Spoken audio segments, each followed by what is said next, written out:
Welcome to the Tech Egg. Don't get scrambled. Enjoy the video. You start by making the machine safe. First, unplug it and turn off both hot and cold water valves. You don't want surprises. Next, drain remaining water by running a spin or opening the drain hose into a bucket. Make sure to label hoses 1 and 2 so you won't swap them later.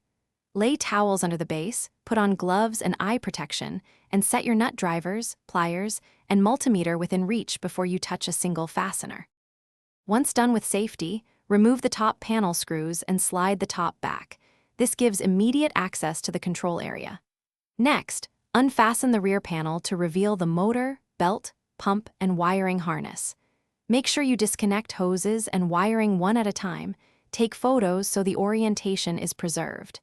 Use a multimeter to verify capacitors are discharged before touching connectors. Keep screws organized in containers so reassembly is straightforward, and you avoid a mystery leftover bolt. You now inspect components. Test the belt for slack, spin the drum to feel bearings, and inspect seals and the pump for leaks. Replace any failed parts.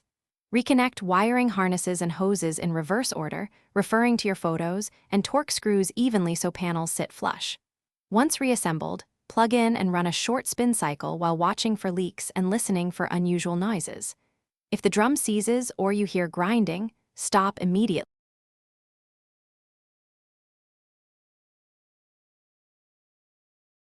Thanks for watching. Consider subscribing if I helped unscramble your problems.